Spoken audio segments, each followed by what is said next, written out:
Bonjour tout le monde, bienvenue au Roi de Trèfle. Mon nom est Jean-François et aujourd'hui, parmi ma grande collection de jeux récents, nous allons regarder ensemble l'excellent jeu Disney Magic Kingdom Game.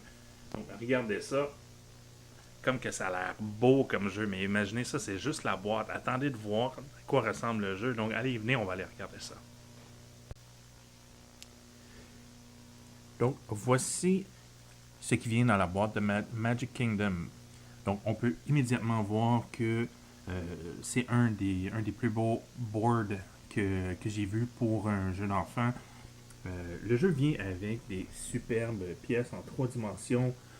On a le château, on a Space Mountain, on a la maison de Mickey, le bateau pirate, excusez-moi, le bateau pirate. On a l'entrée principale. Le jeu vient également avec 2 pièces qui me fait penser un petit peu les, euh, les anciennes pièces dans les jeux Monopoly qui étaient justement en métal. Donc on a un super beau Donald avec le Mickey Mouse. Déjà juste ces 2 pièces-là je trouve que ça vaut le prix du jeu en tant que tel. Le jeu vient avec 2 dés. Donc on a un dé de déplacement et un dé si on veut prendre le monorail autour du parc. On a ici des cartes, on a des cartes, qu'est-ce qu'on appelle le Event Deck, donc c'est des cartes d'événements. Le type d'événement qu'on peut avoir, c'est on peut obtenir des autographes, les autographes qui sont ceux de Mickey et ceux de Donald. Je vais vous expliquer un petit peu plus tard ce que ça fait. Des fois, on peut avoir des cadeaux, comme dans ce cas-ci, Minnie nous donne un lift. On peut bouger jusqu'à trois espaces.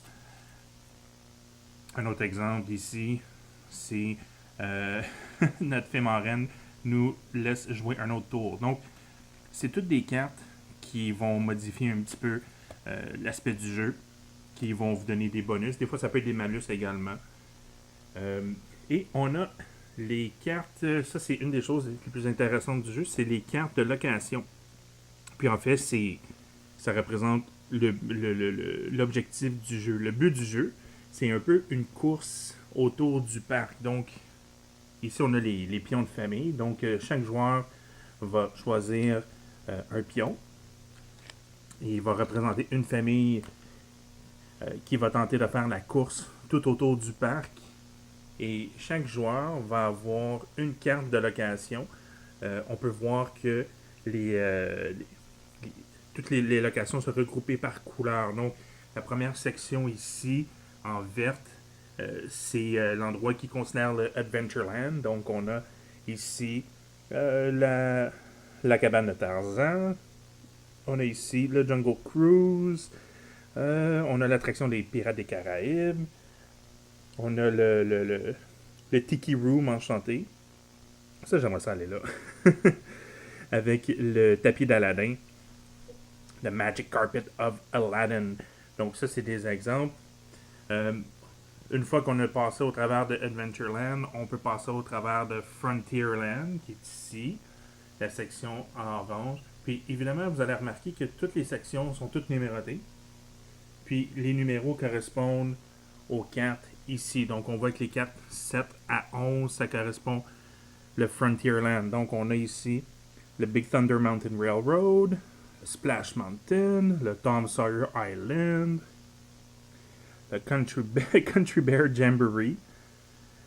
Puis on a le Shooting Exposition. Je vais vous montrer rapidement les autres endroits.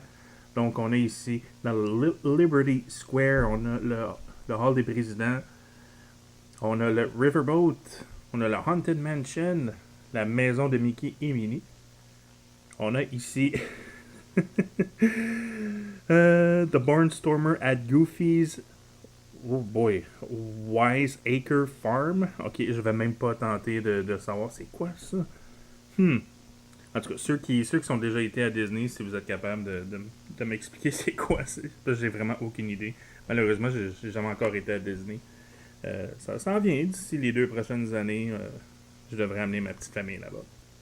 Donc, ici, on a le Tomorrowland, on a l'Autopia, Space Mountain, l'Astro Orbiter, on a le Transit Authority, le Carousel of Progress, le Buzz Lightyear Space Ranger Spin, puis le monorail. J'imagine la personne qui va genre à Disney juste pour aller dans le monorail. Là. Puis la dernière section qui nous reste, c'est la section ici de Fantasyland.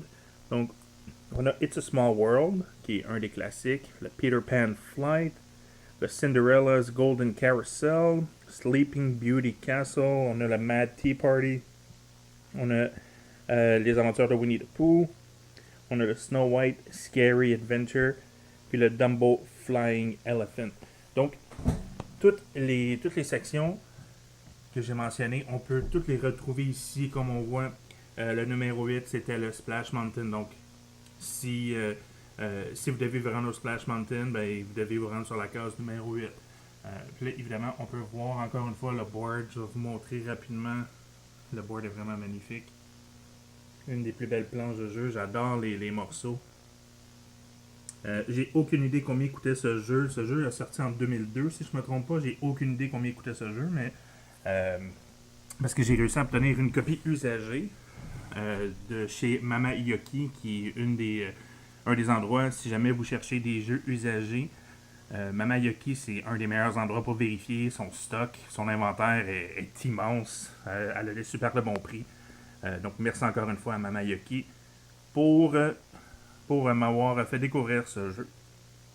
Puis en terminant, j'ai oublié de mentionner, le jeu vient avec des instructions. C'est un jeu pour enfants, 6 ans et plus. Donc les instructions sont quand même assez simples. Maintenant qu'on a fait le tour un peu de qu'est-ce qui vient dans le jeu, je vais vous expliquer un petit peu plus les règles. On va faire un setup pour une partie à 2 joueurs. Puis je vais vous expliquer comment jouer à ce magnifique jeu. Donc, voici le setup pour une partie à 2 joueurs. Donc, vous allez placer votre tous les pions au milieu à l'entrée. Je dois mentionner que chaque case ici, chaque espace représente dans le fond un espace de mouvement. Et chaque joueur va avoir 5 cartes. Une carte de chaque couleur. Donc ça, c'est les mêmes cartes que je vous ai montrées. Évidemment, les cartes restent face cachée, mais je vais les tourner pour qu'on ait une idée c'est où qu'on s'en va. Donc, les endroits, pour gagner la partie, c'est le premier qui va réussir à visiter chacun de ces endroits et revenir à une des 2 cases de départ. La première personne qui réussit à faire ça, c'est eux qui vont gagner la partie. Donc, pour gagner la partie, nous, on doit aller au Enchanted Room, on doit aller au Big Thunder Mountain Railroad, au Liberty Square River Boat, au Peter Pan's Flight, puis au Astro Orbiter. Puis évidemment, chaque carte est numérotée. Donc, même si vous ne savez pas exactement où sont situées les choses, comme on peut facilement voir que la carte numéro 5, ça pourrait être un des premiers endroits qu'il faudrait se rendre. Sauf que, évidemment, on n'est pas obligé de les faire dans le même ordre. On peut les faire dans n'importe quel ordre qu'on veut. Et la façon qu'on va se déplacer, ça va être à l'aide du dé de déplacement. Donc, c'est un dé avec des collants de 1 à 6. Puis vous allez remarquer que le 1, ici, on a le 1 et le 2 ont une étoile. Donc, les étoiles veulent simplement dire, si vous roulez un 1 ou un 2, vous allez pouvoir piger une carte event. Donc, les cartes event, vous vous rappelez, c'est habituellement, la majorité, c'est des choses positives. Il peut y avoir quelques choses négatives. Des choses négatives, on ne l'a pas vu tout à l'heure dans les exemples, mais il y a certains endroits, comme ici, on a le centre d'information en rouge. On peut avoir l'infirmerie.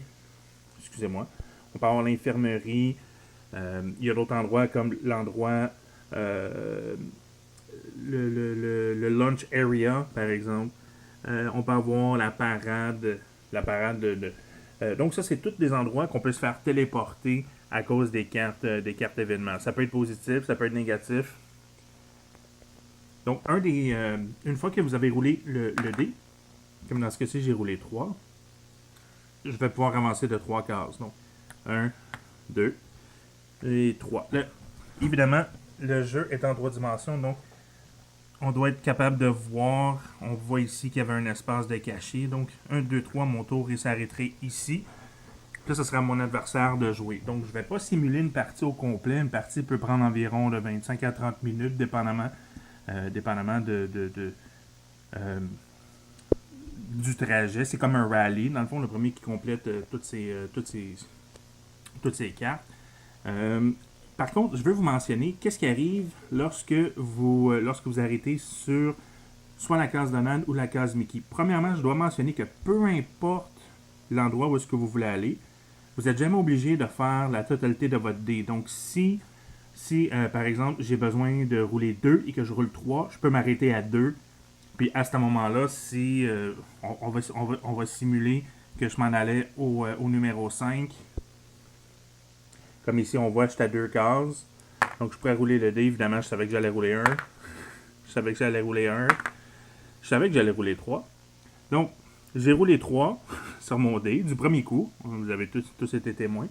Donc, je ne suis pas obligé de bouger de 3. Je pourrais simplement faire 1, 2.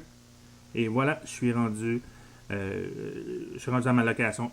Les cartes, n'oubliez pas, normalement, sont face cachée. Donc, c'est à ce moment je dirais, c'est beau, je suis arrivé à ma location. J'ai arrivé à mon premier endroit. Puis évidemment, le tour continue jusqu'à temps que, comme j'ai dit, que quelqu'un revienne à l'entrée une fois qu'il a complété tout son trajet. Donc, qu'est-ce qui arrive si vous terminez votre tour sur soit la case Donald ou la case Mickey? En fait, ce qui se passe, c'est que vous pouvez aller chercher leur autographe. Donc, évidemment, il y a un autographe Donald, un autographe Mickey. Donc, comme là dans ce cas-ci, j'ai tombé sur la même case que Donald. Donc, je prends la carte Donald et ça s'en vient dans mes cartes. Les autographes peuvent être... vous pouvez vous servir de votre autographe à n'importe quel moment dans la partie pour canceller n'importe quelle carte événement, que ce soit une de vos cartes ou une des cartes de l'adversaire. Donc, ça peut être des cartes très, très, très puissantes. Ça peut être très... on peut être très méchant. Je vais rester poli. On peut être très méchant avec ces cartes-là. Surtout si un de vos adversaires vient pour gagner la partie, puis j'ai une carte event pour qu'il le ferait gagner, bang, vous la cancellez en jouant votre carte. Non, moi j'annule ta carte avec ma carte Donald Duck. Et la deuxième chose qui se passe, une fois que vous avez pigé votre autographe, vous allez déplacer la figurine. Ici, c'est le symbole des figurines. Donc, à quelques endroits sur le plateau, comme ici, c'est un autre exemple. Ici, c'est un autre exemple. Donc, vous pouvez déplacer la figurine sur n'importe lequel de ces symboles qui est découvert. Donc, par exemple, moi, je pourrais décider, moi, je vais envoyer mon Donald ici, sur le symbole juste là. Vous voyez, le symbole. Donc, pour que quelqu'un puisse aller chercher l'autographe de Donald, ils vont devoir se rendre jusqu'à Donald. Donc, il y a un petit côté stratégique par rapport à ça. Qu'est-ce qui arrive si mon adversaire a l'autographe de Donald dans ses cartes? On va faire semblant. Je n'irai pas la placer jusqu'à là-bas, mais on va faire semblant que l'autographe est là-bas au lieu d'être ici. Qu'est-ce qui arrive si je termine sur Donald, mais que l'autographe n'est pas disponible? Ben, vous allez la voler à un joueur. Donc, c'est un peu un couteau à double tranchant. Oui, c'est bien de garder les autographes pour vraiment canceller une carte qui pourrait vraiment vous faire mal ou faire mal à quelqu'un d'autre. Mais si vous les gardez trop longtemps, et la carte de Donald et la carte de Mickey, vous pouvez les perdre. Donc, encore là, c'est un peu de... C'est ce que j'aime de ce jeu-là. C'est très simple. C'est un jeu qui est 6 ans et plus, mais il peut quand même avoir un côté stratégique pour des personnes, les gamers, ceux qui ont des bibliothèques de jeux un petit peu plus avancées qu'un jeu vieux de genre 17 ans sur Disney. Donc, dans cet exemple-ci, je me suis rendu à Donald, je suis allé voler la carte. Puis évidemment, si je tombe sur Donald, je peux pas aller voler la signature de Mickey.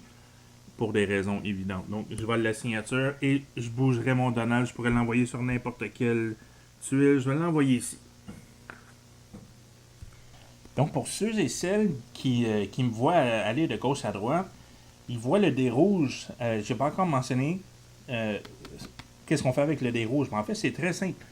Il y a 3 endroits sur le plateau qui sont indiqués par le symbole ici des chemins, des railroads. Il y en a un en haut à gauche, en haut à droite. Puis il y en a un ici de caché juste en bas. Je sais pas si vous pouvez le voir juste en bas. Main Street RR Station. Donc ces 3 stations-là sont reliées au début de votre tour. Donc vous devez déjà, au début de votre tour, si vous êtes sur une des cases, je vais reprendre ma figurine. Donc, si j'ai commencé mon tour sur la case à une des stations, au lieu de rouler le dé de mouvement, je peux rouler le dé dans le fond, c'est le Railroad Dice. Puis j'ai une chance sur 2. Si j'obtiens le symbole de Railroad, je peux me téléporter à n'importe lequel des 2 autres stations. Je dois bouger absolument, donc je peux pas juste rouler le dé puis rester là, malgré que je sais pas pourquoi que je vois pas la tactique pourquoi quelqu'un ferait ça. Mais si je roule le dé, si j'obtiens le symbole de rien qui se passe, en fait, je reste assis dans le train, puis je dois attendre au prochain tour et décider si je veux tenter de rerouler ce dé-là ou si j'aime mieux débarquer et rouler le dé de mouvement. Évidemment, embarquer, débarquer, c'est pas vraiment une action, donc c'est juste que vous devez choisir au début de votre tour si vous voulez essayer de prendre le train. Je vais l'essayer encore pour le fun. Yes sir, je l'ai eu. Donc je pourrais prendre le train, par exemple, aller me téléporter jusqu'ici dans le fond. Donc on voit, juste pour vous donner une idée, voici tout le chemin que je viens de me sauver avec un coup de dé. Lorsque j'ai joué la partie, moi j'ai joué une partie avec mes 2 filles. C'est ma fille Rosalie qui a gagné. Elle a triché, mais elle a gagné. Non, elle a pas triché. Elle est juste meilleure à Disney que nous. Rosalie, elle a gagné en utilisant, en se rendant à la station, je crois que c'était celle-là. Puis, pouf, elle s'est rendue à la station ici. Puis le tour suivant, elle s'est sauvée. Puis elle a gagné en revenant à l'entrée. Donc, ça vous donne une idée de comment jouer. La dernière chose que je voulais vous montrer rapidement, c'était quelques cartes événements que vous pouvez voir. Donc, on a vu tout à l'heure. C'est souvent les mêmes types de cartes. Soit que vous allez pouvoir avancer de 4 espaces, reculer de 3 espaces. Lorsque le jeu vous dit vous pouvez avancer de, mettons, 5 espaces, n'oubliez pas que vous pouvez arrêter à n'importe quel moment. Donc, si vous voulez avancer de 1, mais vous pouvez avancer juste de 1. Bon, voici une bonne carte.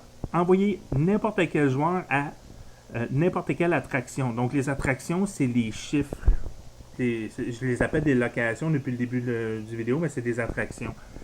Très important, lorsqu'une carte dit send another player, lorsque ça dit envoie un autre joueur, vous devez absolument envoyer un autre joueur. Il y a certaines cartes que vous allez pouvoir appliquer sur vous-même. Comme dans ce cas-ci, bon, Peter Pan vous donne un lift avancé de 4 cases. Quelqu'un a faim. Envoyer un autre joueur au lunch area. Donc ça serait le genre de carte que ça pourrait être bon pour envoyer mon adversaire au lunch area. Le lunch area qui est juste ici. Donc ici, c'est un exemple. Je vais juste trouver un exemple de carte. Donc on voit qu'il y a beaucoup de personnages de Disney qui vous donnent des lifts et tout. Vous voyez, celle-là est intéressante. Donc, give one of your attraction cards to another player, then take any one of their cards in return. N'oubliez pas que les cartes sont face cachée. Donc ici, ça dit tu donnes une de tes cartes d'attraction que tu n'as pas complétée. C'est ça l'idée. Puis vous allez chercher une de leurs cartes non complétées au hasard. Donc ça, encore une fois, il peut y avoir de la stratégie. C'est si vous êtes dans la section jaune, la section orange, peut-être que vous allez vouloir donner votre section mauve pour aller chercher sa section jaune-orange. Comme ça, il y a moins de va-et-vient. J'ai vraiment été surpris quand j'ai vu le niveau de stratégie qu'il y avait. Send another player to the information center. Donc, c'est un peu comme le lunch area. Ah, ok. Ça, c'est quelque chose que je voulais vous montrer. Il y a quelques cartes qui sont des passes de train. Donc, vous vous rappelez, lorsque vous allez sur une station de train, vous devez rouler le dé pour pouvoir bouger. Si vous avez un Railroad Pass, vous pouvez automatiquement la jouer. Puis lorsque vous la jouez, vous n'avez pas besoin de rouler le dé. Vous pouvez juste vous transporter à un autre endroit au début de votre prochain tour. Mickey vous donne un cadeau. Avancez, ça se passe. Changing plans. Oh, Ride the Railroad. Ça ici, c'est un exemple. Donc, envoyez n'importe quel joueur à n'importe quelle station.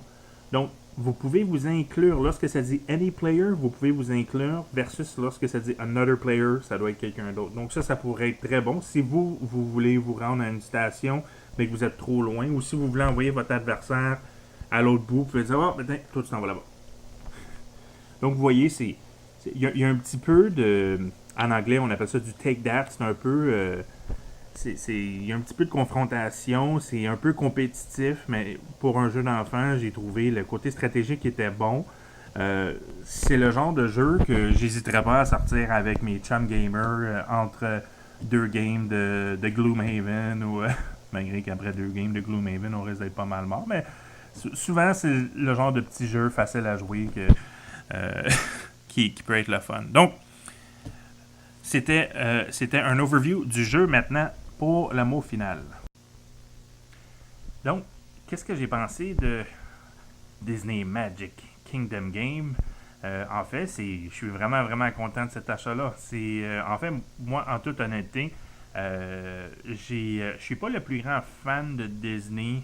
J'ai 3 enfants, j'ai 2 filles maintenant qui sont rendues grandes.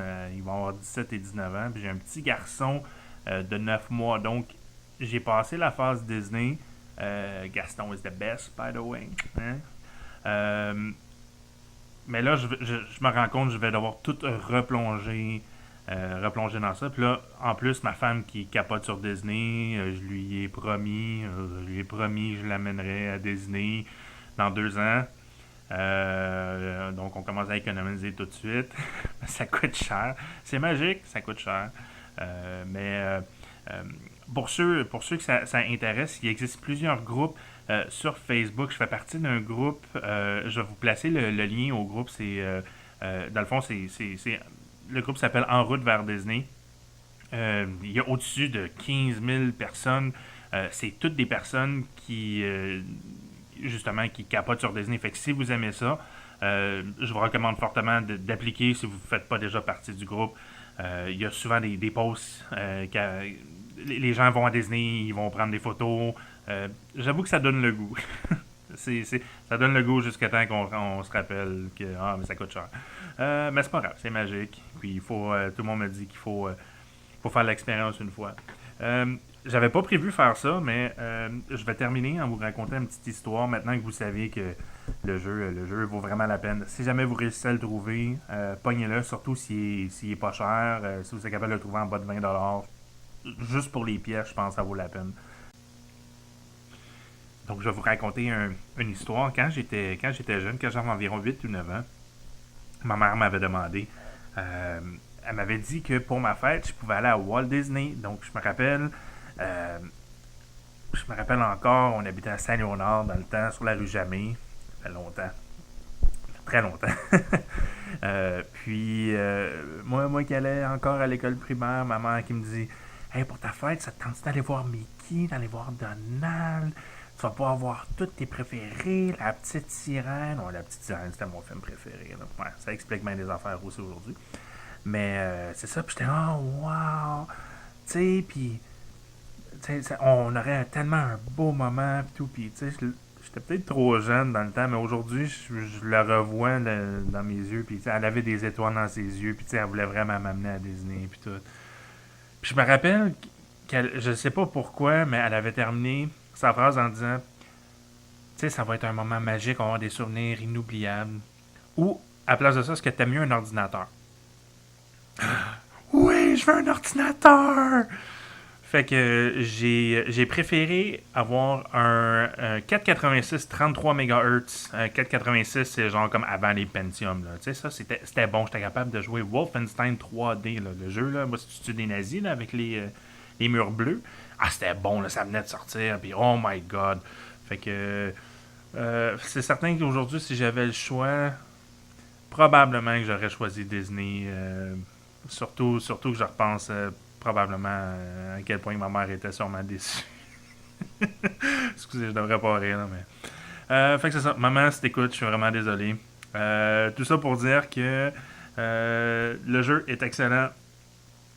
Disney, c'est le fun. On veut pas, on reste toujours un petit enfant. Surtout quand on va là, c'est magique. Je voudrais remercier une dernière fois Mama Yoki pour pour me sponsoriser pour cet épisode-ci. Merci beaucoup de m'avoir fait découvrir Magic Kingdom. Merci à toute la gang de nous suivre sur YouTube, sur Facebook. N'oubliez pas, on a des concours, on fait tirer des jeux de société. On a même des certificats de premiers joueurs que vous pouvez utiliser dans vos parties. Donc, si vous êtes chanceux, toutes les semaines, on fait tirer des concours. Ça vaut vraiment la peine. On a déjà eu 2-3 gagnants jusqu'à date. Les certificats sont déjà dans la poste. Ça va ressembler beaucoup à des cartes postales, mais c'est des certificats, je vous garantis. C'est des vrais certificats authentiques. Donc, c'est pas mal ça. Donc, encore une fois, merci beaucoup d'avoir d'avoir partagé ce moment magique avec moi. Puis je vous dis à tout le monde à la prochaine. Chicane!